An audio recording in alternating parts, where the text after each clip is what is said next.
Hey, what's up, everybody? This is your boy, John Patrick, and I am so glad to be back tonight because I have truly missed you guys over the past month and a half. I mean, it seemed like it's been forever since there was a podcast, but we are back, and I am so excited to be back because there are so many wonderful guests that I want to introduce you guys to this season of the podcast. And then also just a lot of amazing things that are transpiring and going on. And all you ladies, you're going to be so happy. You're going to see this overlay over me here. Hey, but Dope Ass Daisies is finally here. So you'll be hearing a little bit more about that as we progress with time. But I am so excited about that and everything that is going to happen with that. So thank you for tuning in tonight and watching. And hey, for all your support. And just make sure, before you leave out tonight that you subscribe to the YouTube channel. Make sure you click on the notification button so that after tonight, when we upload a video, you are the first to know about it and the first to watch it. And then if you haven't followed the Dope Ass Dude on TikTok and Instagram, make sure you go out and follow the Dope Ass Dude podcast on Instagram and TikTok. So make sure you do that. And as usual, a new episode every Monday at 7 p.m. Central Standard Time. So you can always find me here at this time every Monday night. So I'm really excited about our guest tonight.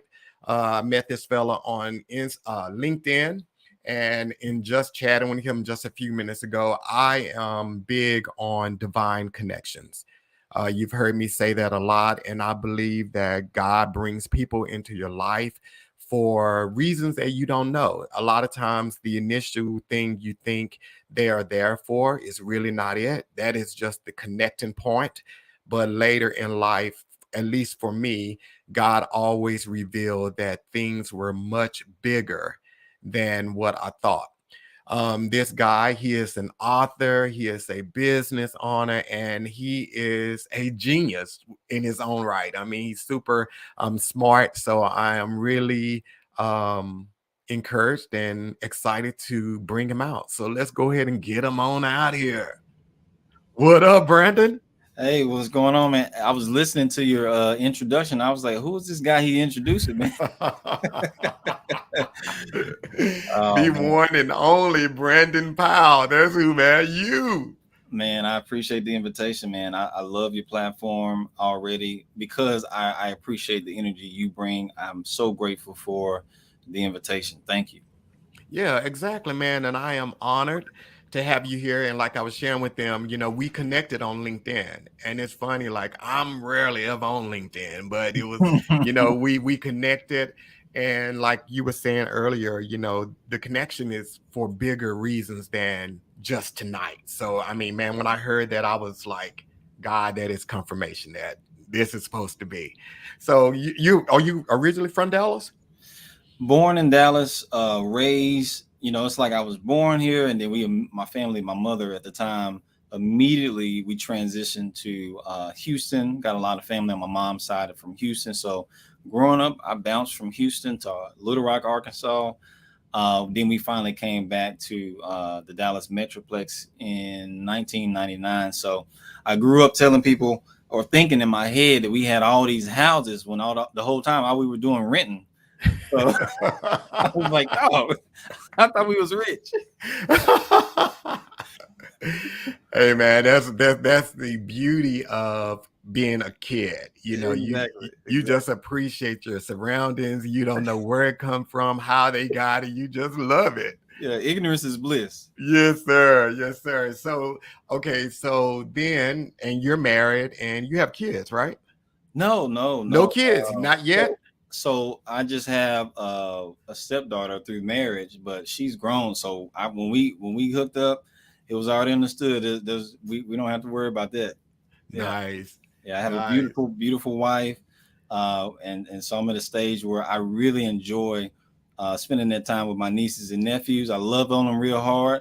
But the beautiful thing about it is after you love on them hard, you're like, all right, now going back to mama.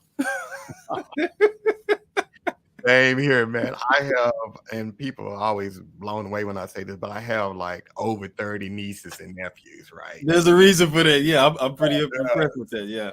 So it's like, hey, I don't need any kids. My oldest niece is 40 and my youngest nephew is 2 months old. Oh So wow. yeah, it's like we have a big family. So I Yeah. love on them, like you said, while I'm with them. And then as soon as you get done, he's like, okay, I'm good. You can take them both back. So yeah.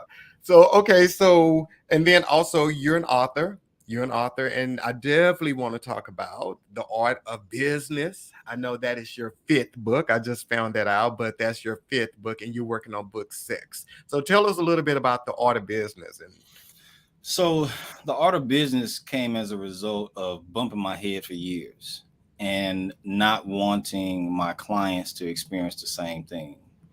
And so it's a culmination of about 750 hours of just hard knocks in the field, lessons learned, listening to clients.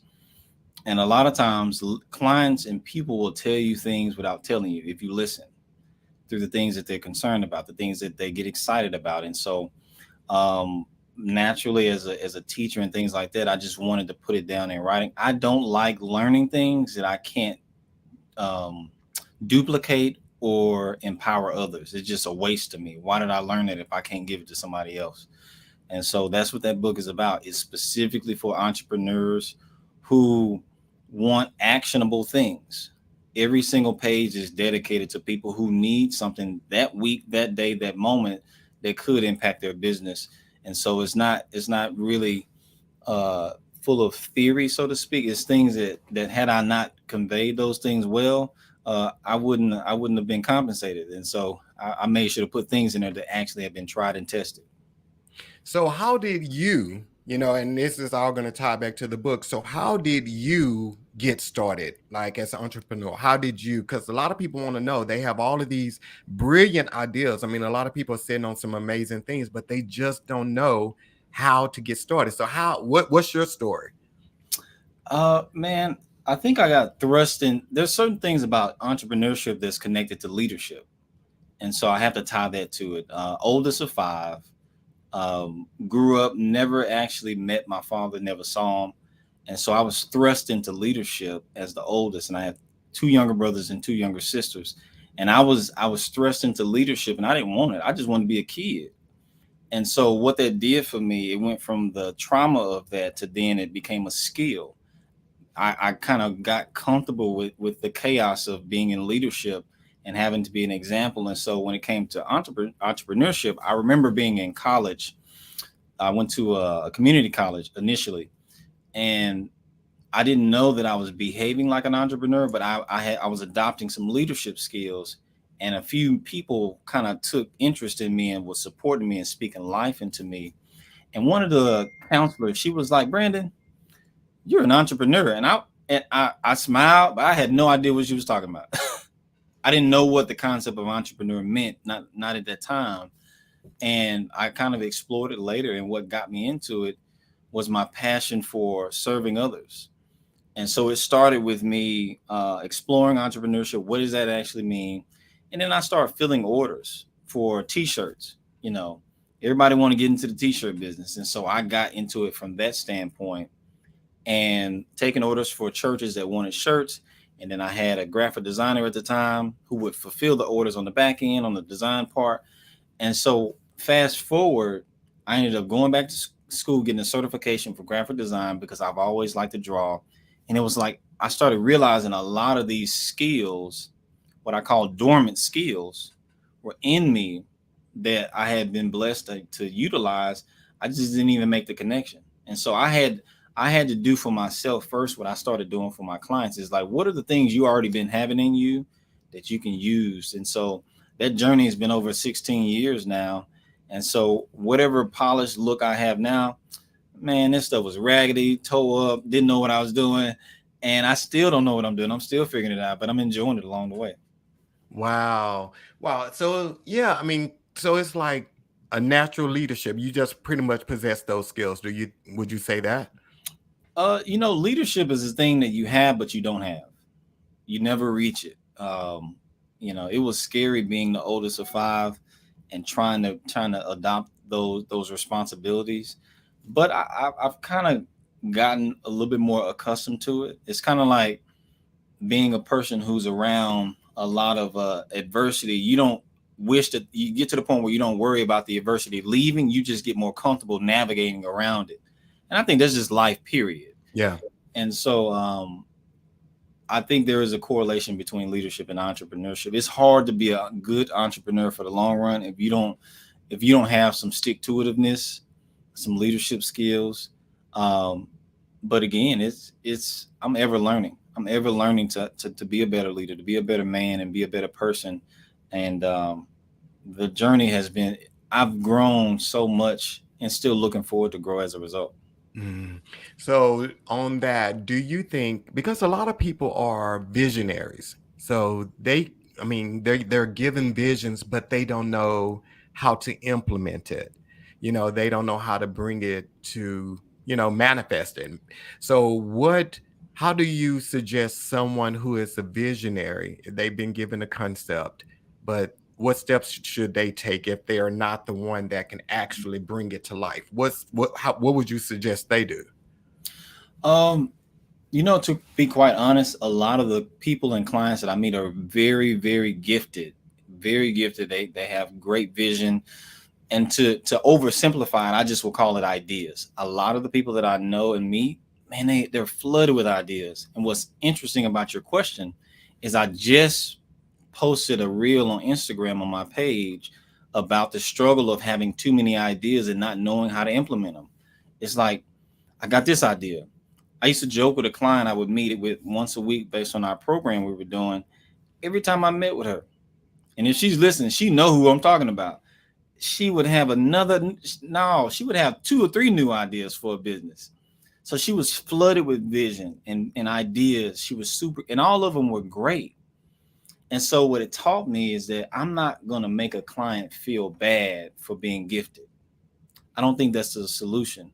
Right. But I do understand that it's a struggle to say, okay, how do I carry this out? Which one do I carry out?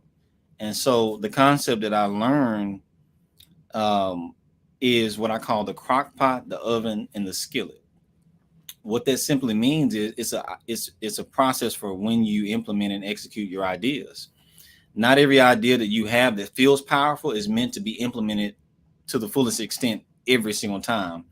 Because what if you have 10 ideas in a month? If everything is a priority, nothing's a priority. Mm.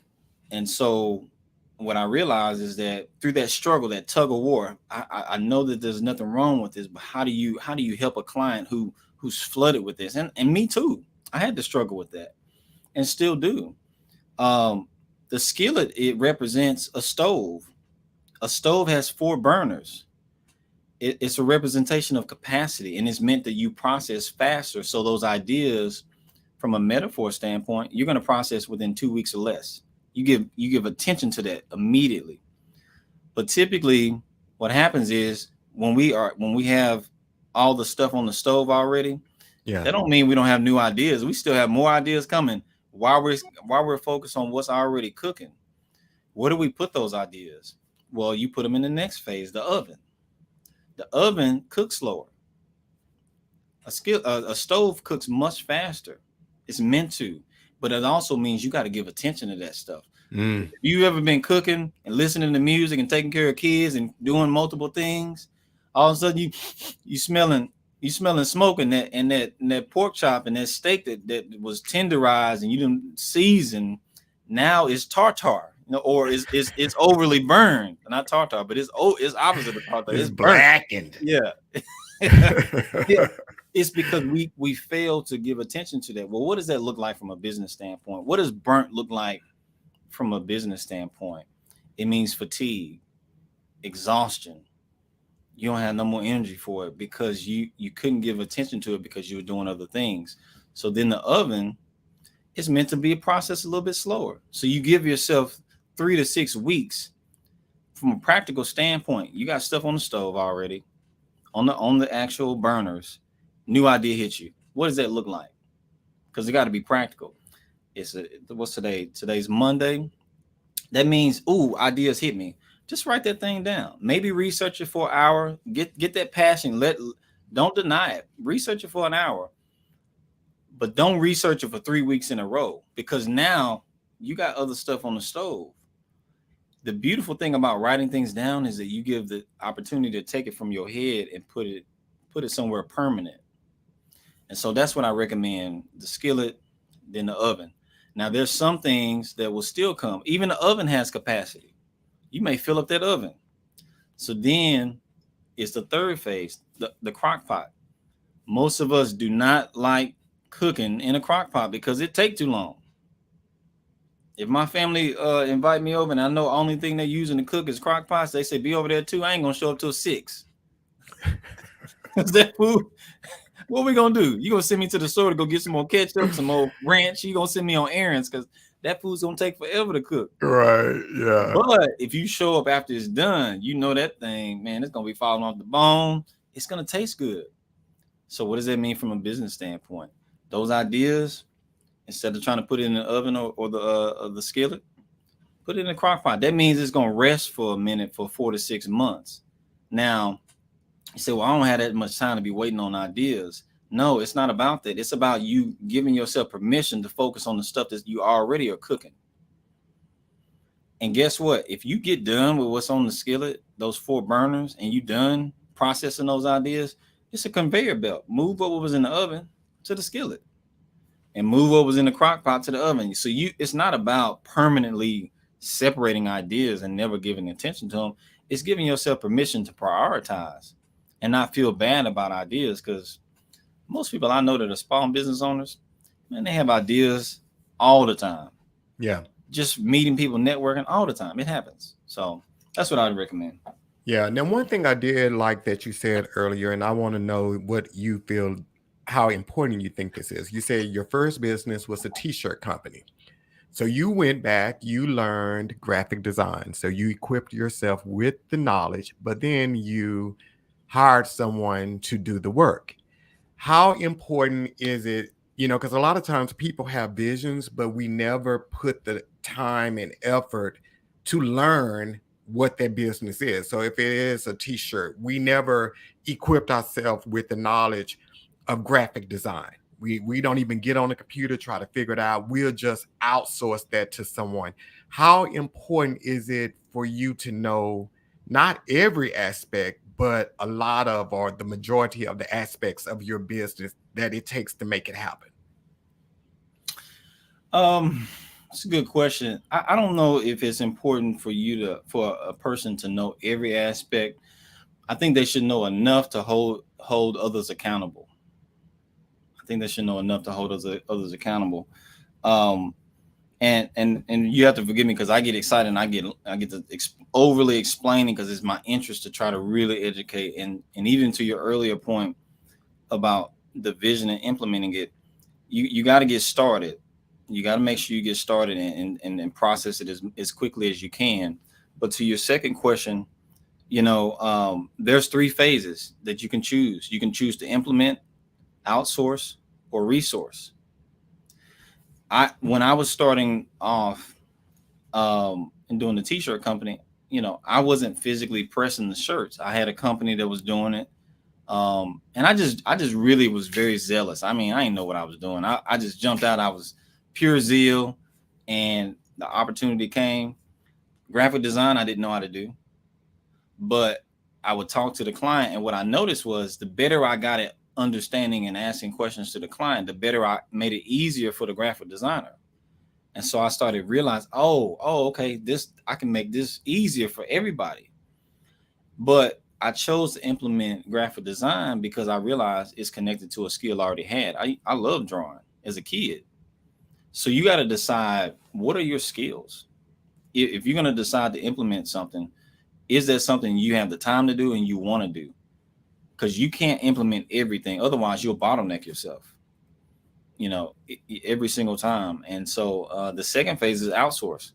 That's where your vendors and your suppliers are. But to your point, if you're going to partner with the vendor, you got to trust them. You got to know that they're reliable, and you got to know what the expectations are. Otherwise, you won't know if they're doing good or bad. So you do need to know and understand something, but the reason you partner with them is so you can delegate, so you can free yourself up. And then resource is sometimes the market is going to ask you for things. Like if somebody hit me up today and be like, hey, I saw your interview, man. You seem like you're a cool guy. Um, you know, I know you do business therapy and things like that. Do you also mow lawns? I mean, it's like a weird question that's outside of my scope. But believe it or not, I've had people ask me questions at home about things I don't even do.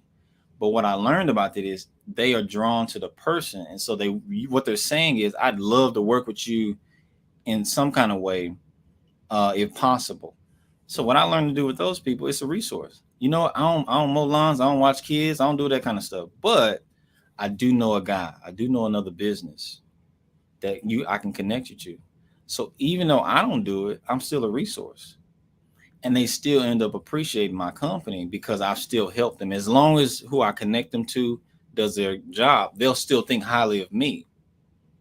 And so I think if you've been in business long enough, you'll have people ask you questions like that all the time. That'll be random and like, you don't do this. And I'm like, no, I don't do that. But I try to go to the next step and give them a resource if I can. Wow. And that speaks volumes about you, in regards to that you are open enough. Because there are a lot of people, they'll say, well, do you know somebody who does, or do, like you said, a guy say, hey, do you mow lawns? So a lot of people will not refer someone on out, after that. So that is like, that's dope that you even do that. I mean, that speaks volumes about you as a person, man. That's really good. So we have a question for you, and they want to know something I was going to ask. So Yolanda is asking, how do we purchase the book? Oh, well, thank you so much, Yolanda. If you visit my website, therapyfirm.com, and if you click on the tab that says resource, um, the book is available if you click on it. And the reason that I don't have it available on Amazon is because we self-publish our own books, and you know, I'm I'm I'm stingy about my coins, and so I control the shipping and the process. And I also do a lot of workshops. So usually my books I'm giving to people in person, and so I wasn't, I write books, but you know, I'm not an author that's traveling all the globe. I just had a passion, and I'm thankful that I was able to put it in writing. So, yep, therapy.com, therapyfirm.com, and just hit resources, and we'll get it shipped out to you. Yeah, and a lot of people don't understand this about like Amazon and so forth. So what they don't understand a lot of times is that Amazon may sell your book for $25. You don't get the whole $25. No, not You at don't all. get it. You get like a fraction of that, maybe $6 or $7 of that $25, and Amazon gets the remainder because Amazon, they print your book. You don't have to. They don't store it there. They print it. They ship it. They do all of that. So the author is really not getting all that money. And people, a lot of times, they don't understand the power of buying the book or the item from the actual seller, the person who created it, because in that form, they get the money. You Hmm. cut out that middleman. Amazon, people, y'all think y'all setting folks up for success when you say, oh, I'm just going to get your book on Amazon because you don't want them to have your credit card number. No, you're shortening them because Amazon is getting the majority of their money. So go Yeah. on out to therapyfirm.com and get this book directly from Brandon so this brother can get paid. I appreciate it. And it's not without trying. I've done my research, and when you self-publish your books for yourself and you do it for clients, you learn to understand what goes on in the back office. And so I know too much about the process for me not to be okay with that. Um, but yeah, I mean, I'll take the support any way we can get it. I definitely appreciate it. Thank you, Nice. Yolanda. So, and then so you are a business therapist. So, I mean, when I heard that, I mean, I love new, innovative stuff I've never heard, and I've never heard of a business therapist. And then you got the therapy firm. Like, how did you come up with that? Man, I wish I could take credit for that, man. I'm not smart enough to come up with something like that on my own. I'm gonna tell you what happened. I had Lean on Him Consulting, as I was telling you offline, and so I was gonna pivot, and so I was playing around with some different ideas. And my wife, who we were dating at the time, she would notice how I was doing my sessions. I just went by a business consultant, and so she would listen to my sessions, and I talked about, look, I'd love for you to kind of cover my gaps and see what I don't see, support. That's kind of the relationship we have. And so after a few sessions, she said, you know what? You're really not a business consultant. You're a therapist. You're a business therapist. And that was the first time I had ever heard of that. And so, but when she said it, I was like, it made sense. And so I told you offline, I moved fast and slow, and I just immediately ran with it. And so it just kind of talk about vision and implementation when it makes sense to you and you've got the time to. I immediately put that on the skillet. Let's bring it full circle. I immediately put that on the skillet on the stove, and I just began to work on it. And so it made a lot of sense. And of course, I tested it out in different settings, and I just ran with it. But it didn't change who I was. I still was doing what I was normally doing. It's just that I called it something differently. And so there's no couch. I'm not giving out medication. I don't have no, I'm not giving out Tylenol or ibuprofen. No.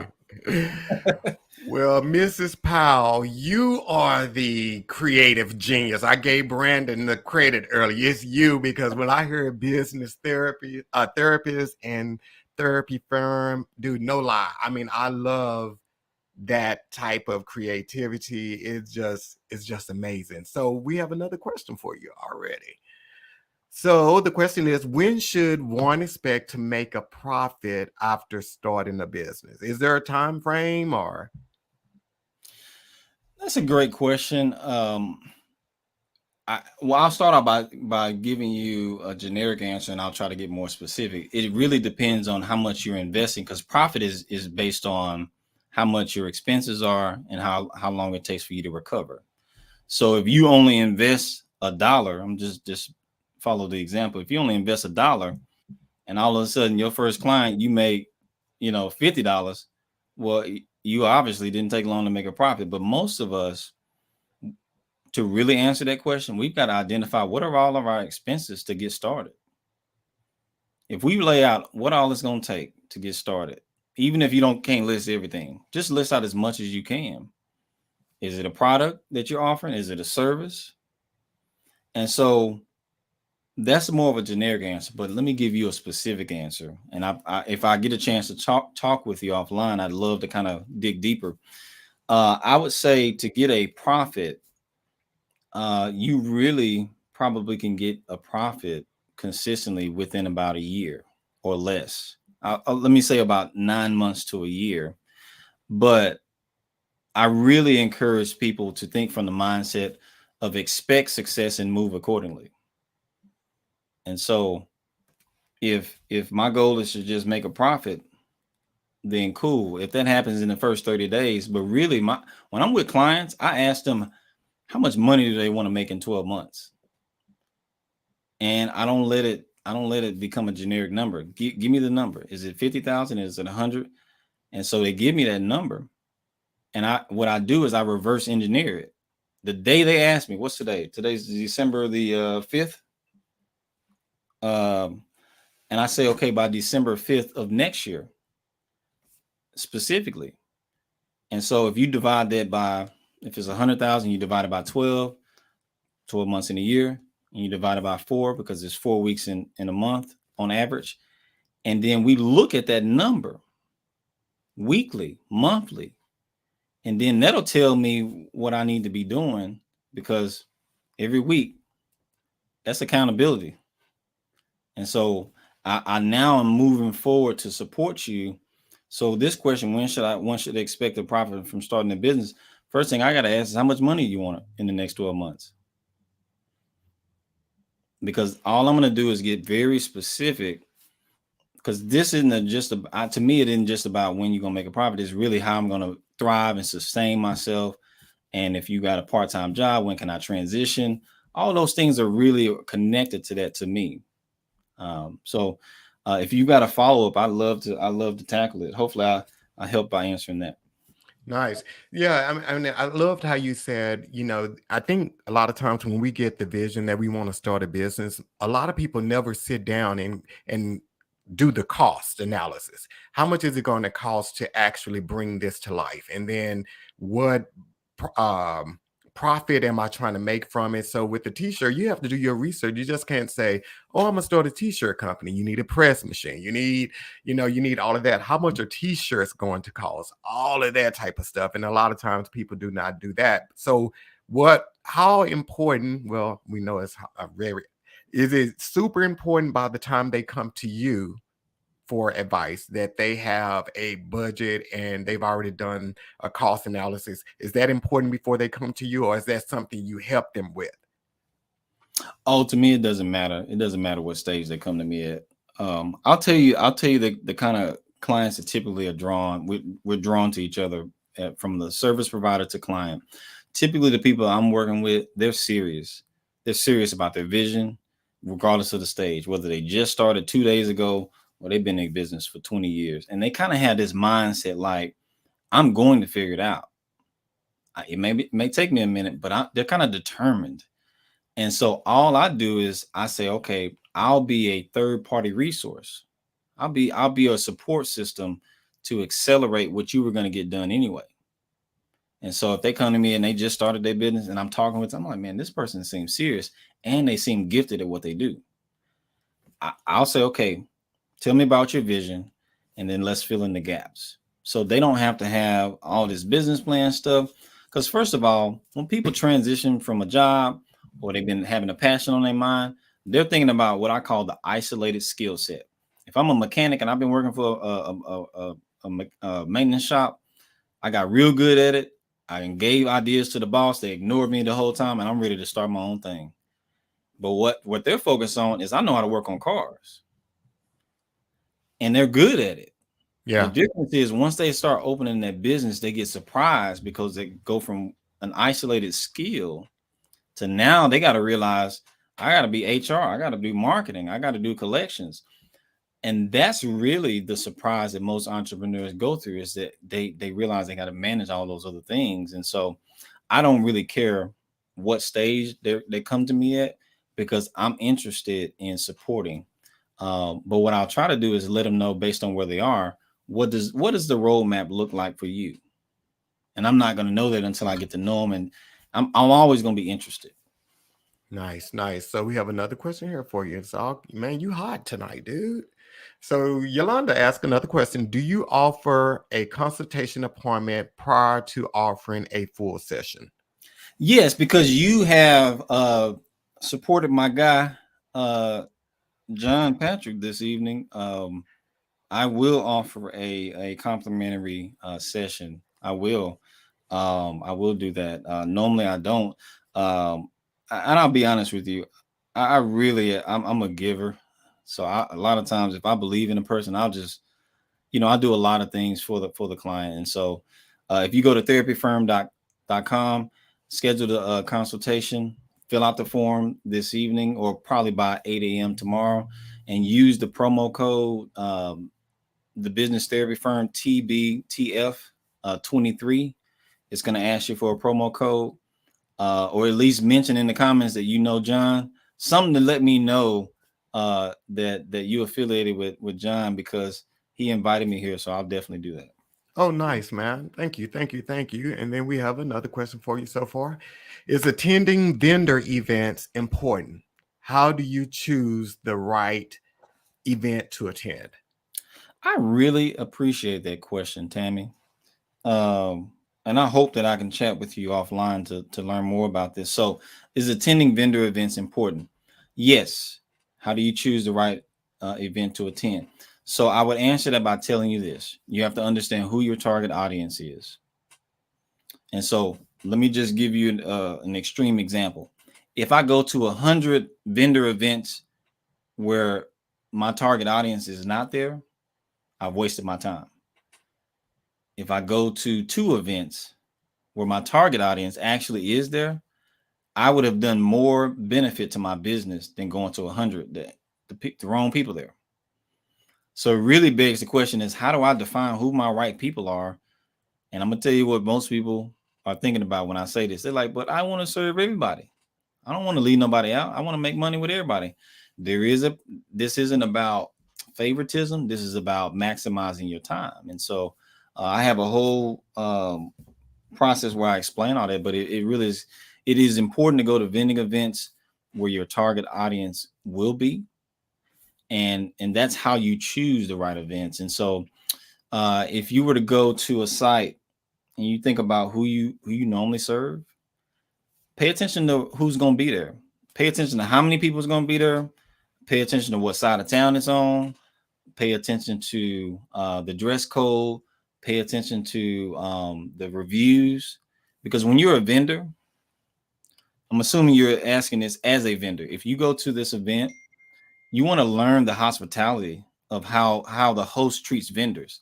I've had bad experiences as a vendor where I go and the main attraction is in one room, and I'm a vendor. I'm like, how they gonna come to my table? So pay very close attention to the reviews. Ask about people who've been vendors at events. Hey, do they normally have traffic flow through? How do they normally over advertise and say a lot of people gonna be there, and then you show up and it ain't nobody there?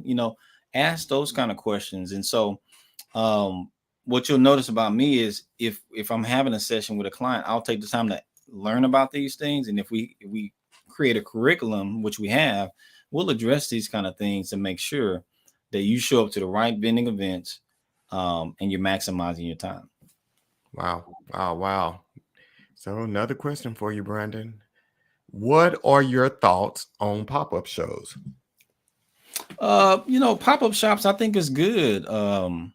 I'm assuming with pop-up shops you probably got a product and it's really good for instant gratification for the market, because you but see, it's the same thing. Where are you popping up? Where are you popping up? If you're popping up in the area that's high traffic, where your target audience is going to be, I mean, it's a great idea. It's a great idea. And so I remember I was talking to a client and she couldn't figure out who our target audience was. And I said, well, tell me about a time you had a really good experience with a client. And so she did.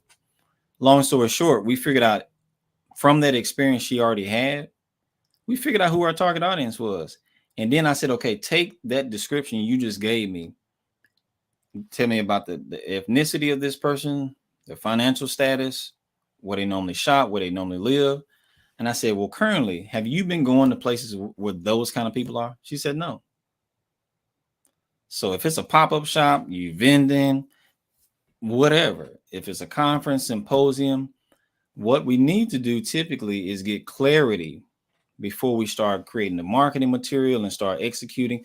That's the whole premise of why I do business therapy, or attempt to, is because I'm trying to get that clarity first. I want to answer these kind of questions first, because eventually we deal with flyers and logos and all that. But I like to answer these kind of questions first. Mm-hmm. Because if you don't get that clarity, man, you can show up at a pop-up shop, have the best looking material, but then you won't really be able to maximize that opportunity. Wow. Yeah, because research is so important. I've done vendor events in the past, and maybe the vendor fee is not that that expensive. But if you go somewhere, like you said, that your clientele or people that are interested in your type of product, you have to work that much harder to sell your product, even if it's $100 and you sell your stuff for $20, but you're at an event that they're not interested in your stuff. You got to sell 5 of your stuff and then probably another 5 just to make a profit. Nobody wants to break even. You want to make some type of profit. So it's so important to research it. It is. And I don't want to scare the audience by saying they gotta, just become experts at research. There's a support system. I know the questions to ask so we can save time. Because I've bumped my head and I've got the knots to prove it, and why would I want the people I meet in my life to go waste time going through those same things if I can help save them some time. And so it's important to know that it's important to research.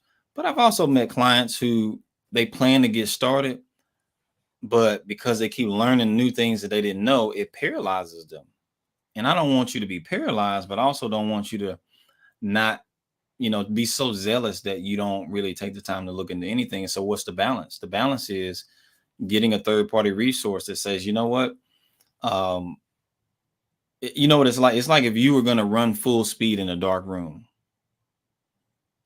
You got zeal, you got passion, but you don't have clarity. So you about to hit something pretty quick. And if you've ever walked in a dark room, even when you're walking, when you don't know where a certain object is, it always hurts worse because you didn't see it coming. Mm-hmm.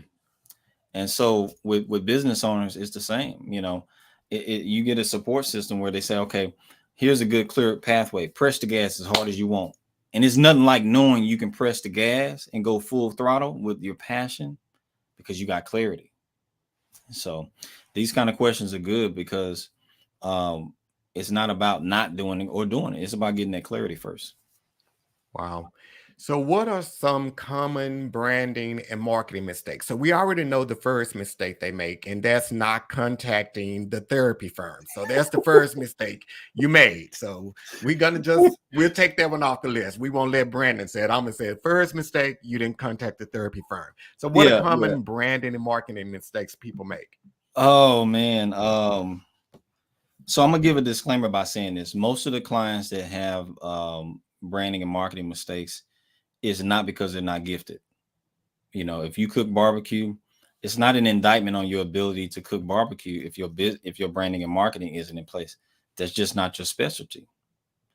And it's unfair for you, if you're a business owner, if you don't have your branding and marketing in place the way you think you should, it's not a reason to feel like you're not a good business owner. You're a great business owner. You have that core skill for a reason.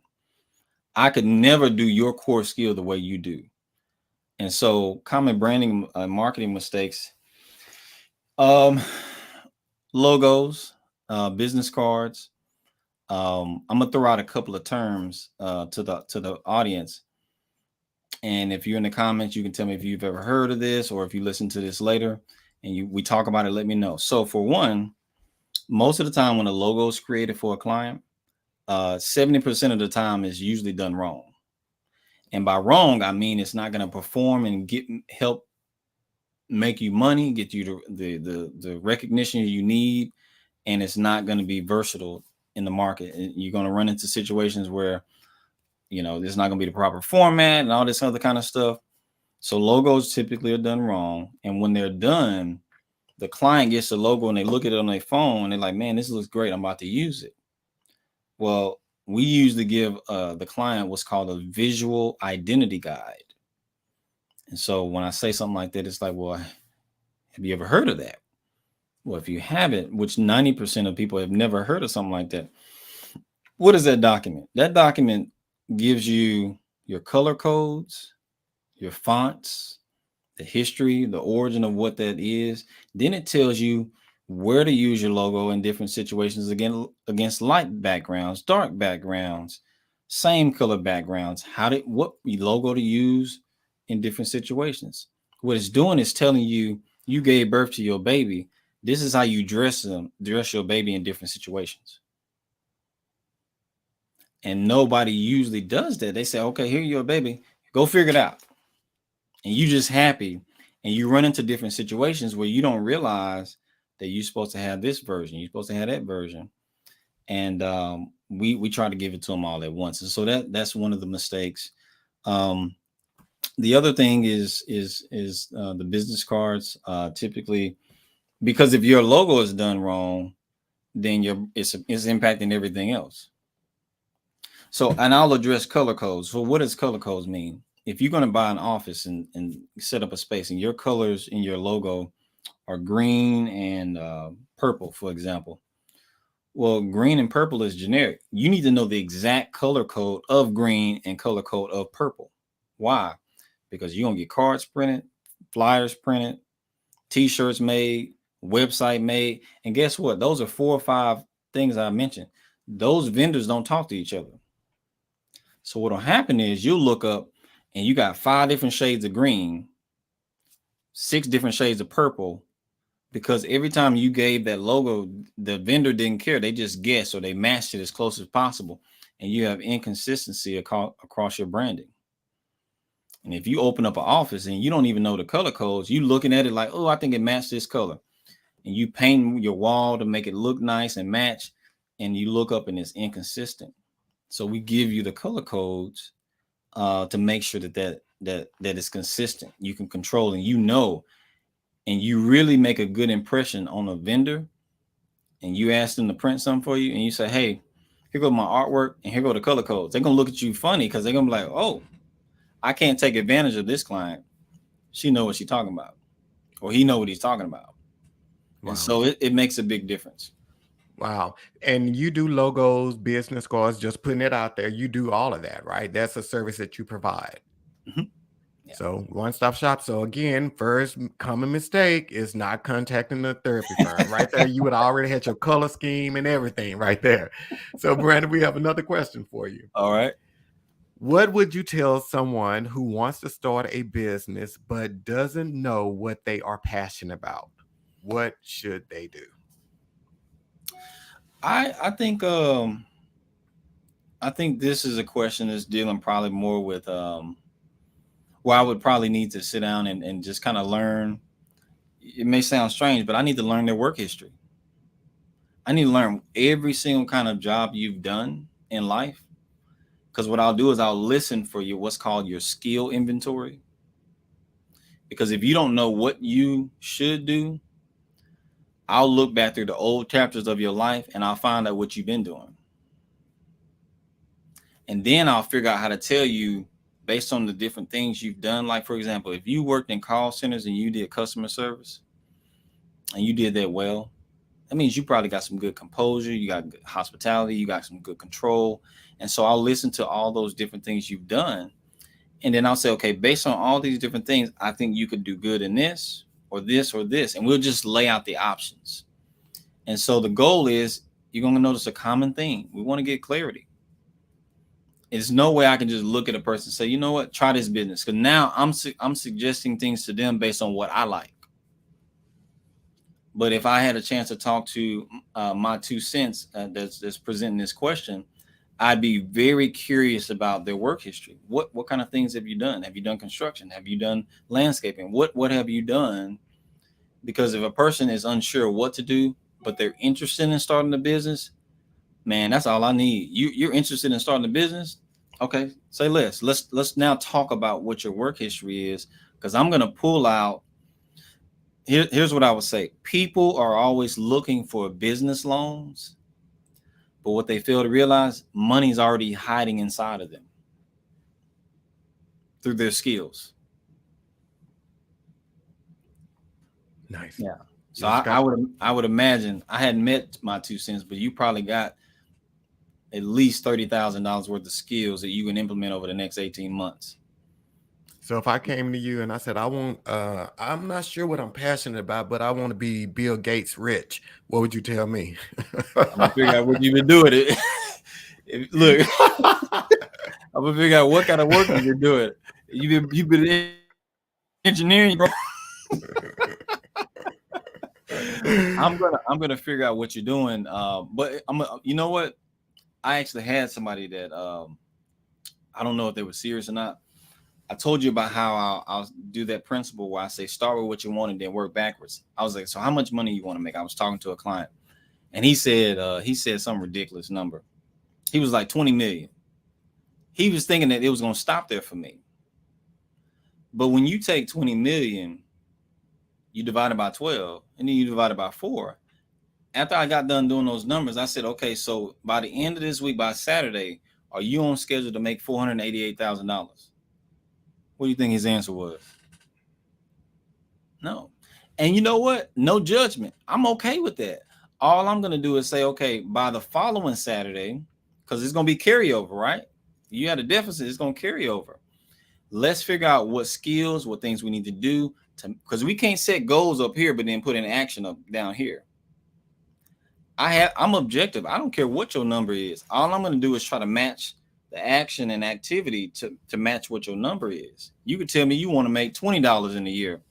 We need to match the activity with the goal. And so he realized in that moment that he probably wasn't going to be able to do enough in enough time to catch up. So he needed either lower the number or increase his skills.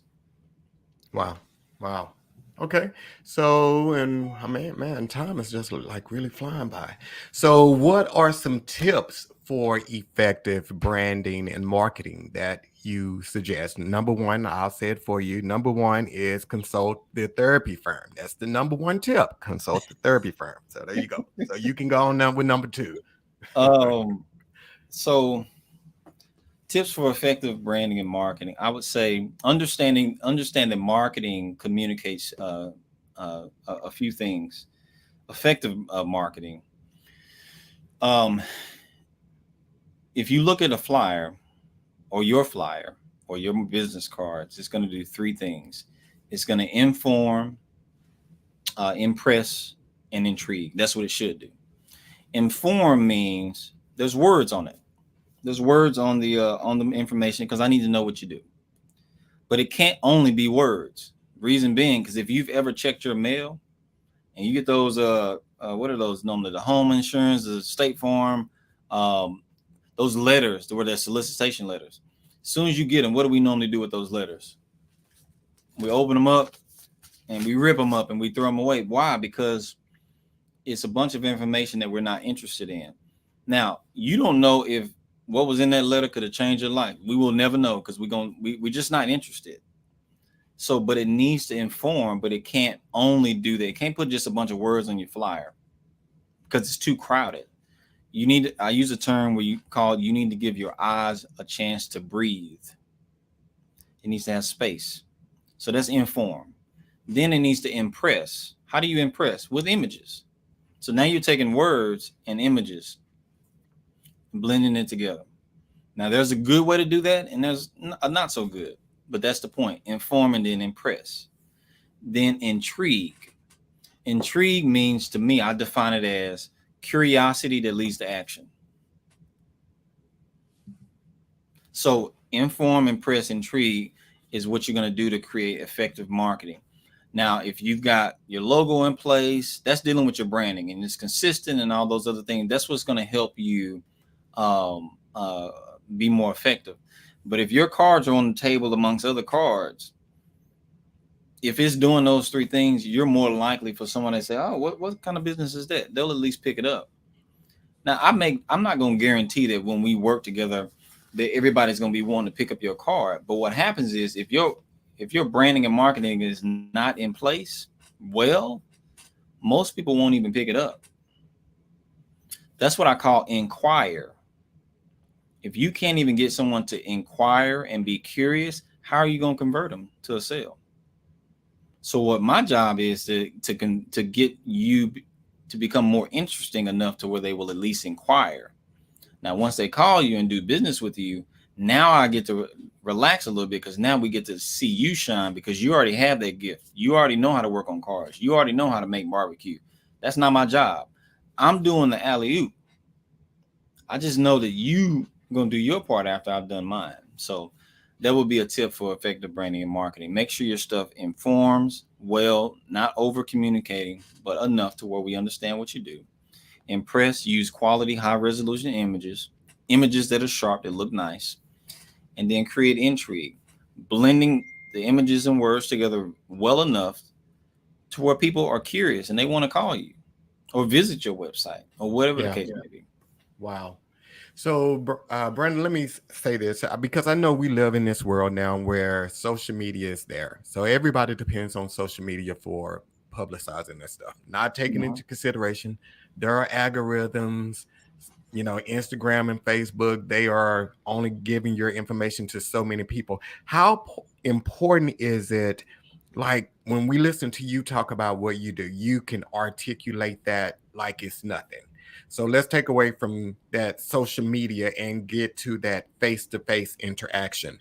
How important is it for you to be able to articulate your business just as quick as you would in a reel, or not even so much a reel, but 2 to 3 minutes that people are not bored by listening to you? How important is that? I think it is important. above all of that, because I'm not suggesting that every person has to become like a public speaker or just be articulate and all that stuff. I think just authenticity, be authentic, but you're able to rest and be comfortable with who you are when you put in the private preparation. If you talk to a mechanic and they've been working on cars for years and you talk to them about that subject, if they know what they're doing, they're going to be able to articulate in an authentic way. Doesn't matter their accent, their slang, their dialect. You can read from them that they're genuine and they know what they're doing. And so I think that's a key. Now, on the other end of it, I never want to stop doing personal development. Personal development is important to me, but self awareness is important. How will you know what to work on if you're not being honest with yourself, with your weaknesses, with your strengths? And so um, I don't read physical books as much as I used to because my schedule, but I listen to a lot of books, or at least I try. And I keep a notepad clear close by to write down my ideas. And I usually, like I told you offline, every 6 to 9 months, I'm trying to become better. I want to look back 9 months from now and be like, you know what, I don't remember that guy because I've shed and I've become a little bit better. And the things that I used to think it's elevated, it's become a little bit better, even if it's only 2%. It's 2% better than it was. And so I think that's a key. It's personal development as well. Nice, nice. And we have one final question for you, Brandon. So, how can you stand out, or what can you do differently when you're in the same type of saturated business? I love that question. I've and I am Diva 1976. I hope that I get a chance to chat with you offline in a complimentary session because I don't believe in saturated markets. I'm gonna tell you what I mean by that. Sure, I know that a lot. If you're an insurance agent, you're one amongst a whole lot. I do get that. In fact, I'm a consultant amongst a lot of consultants, and what I realized over the years, and it took me a minute to learn this, is that when you figure out your target audience, where they're hurting, they don't care about anybody else, because the goal is not just to become better than your competitor. Your goal is to become more accurate. What does that mean? If you went to the doctor's office and you hurting in 10 parts of your body, your elbow, your head, your ear, eye, wherever, by the time you got to that doctor's office and he or she took the time out to say, okay, based on my assessment, you're hurting here, here, and he named all those parts you're hurting at. How much more likely are you to go ahead and move forward with that doctor for a treatment plan? You probably would. You're not even thinking about your competitor in that moment. And so, as a service provider, we typically are in our heads. We're like, man, I'm intimidated. Everybody else is doing this. I'm doing it. They doing it. I wouldn't focus on them. I'm not saying don't be aware of them. Don't respect them. You should. I'm saying focus on, and this is a term I use in my programs. I teach people how to create this. It's called learning your top 10 industry pain points. What that means is you're one amongst several other people in your industry trying to go for the same client. But in your industry, you have to learn what is it about those prospects or your target audience that what kind of things have they complained about your industry, not your business, but your industry. And if you think hard enough, there's some things you probably can think of. You can think of at least 10 things. Well, guess what? When you list out those 10 things, that becomes your marketing strategy. You begin to market and communicate in a way that serves those needs. Most of us have been in a church setting or a public speaking setting, and we listen to somebody speaking like, man, they sound like they on my doorstep. They sound like they talking to me. Well, when you study your industry's top 10 pain points, you will sound like you're speaking about things that they're hurting in, and they ain't even talk to you because you will have understood where they're hurting. You'll become more accurate. And so that's how you stand out in a market that's saturated, because you'll become more accurate. You'll be better at in finding out where your target audience is hurting, because that's all they care about is solving where they're hurting. That's what they care about. Nice. So, Brandon, where can everybody find you? Where can we go out, follow you, get in contact with you? Where do we need to go? I'm on Instagram. I'm starting to spend a little bit more time on Instagram. You can look me up at Therapy Firm BP. That's my handle. Also on LinkedIn, you can look me up on there. Brandon Powell. Yeah, Brandon D.O. Powell, because there's a lot of Brandon Powells on there. Those are the two ones that I'm mainly on. I'm about to start getting on TikTok, but I know my limitations.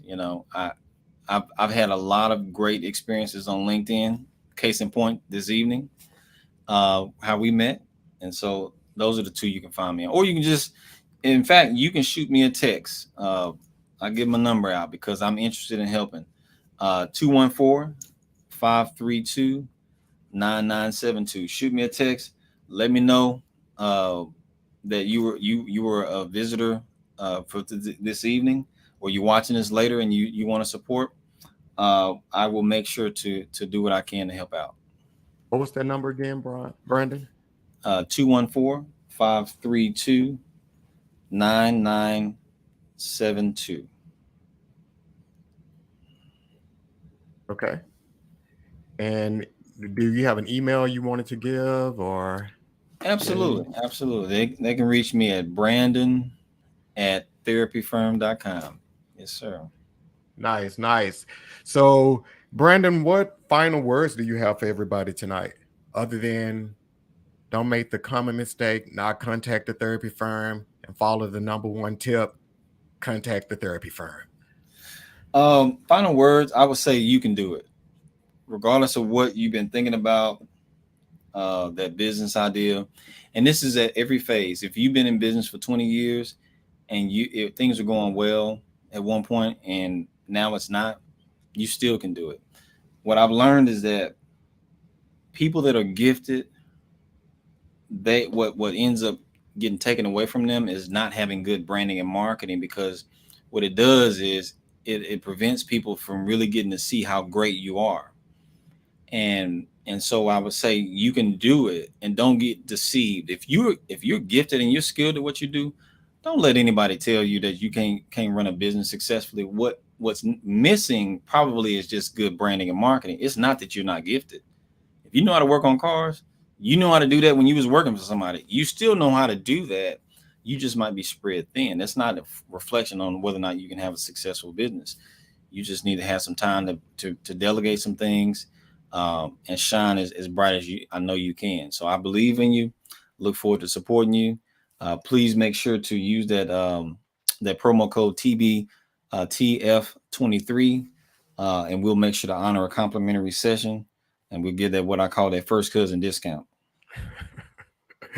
So remember to go out and get Brandon's book on his site, therapyfirm.com, The Art of Business. You can go to the resources tab and you can find it there. So definitely go out and get the book. And we definitely going to get Brandon on here when book number 6 come out. So he's working on that now. So definitely excited about that, and definitely excited about getting him back on there. So make sure you go out and do that. As usual, follow the dope ass dude on TikTok and Instagram. So go out and follow that. And then also, I'm really excited about next week. So be back here next Monday at 7 p.m. We're going to have podcaster Serge on the show. And it's going to be a little different format for me. So I'm going to be kind of like unscripted, and I'm just going to be following the flow. So make sure you do that. And then, as usual, always be your own vibe. So you guys have a great night, and we will see you next Monday. Peace.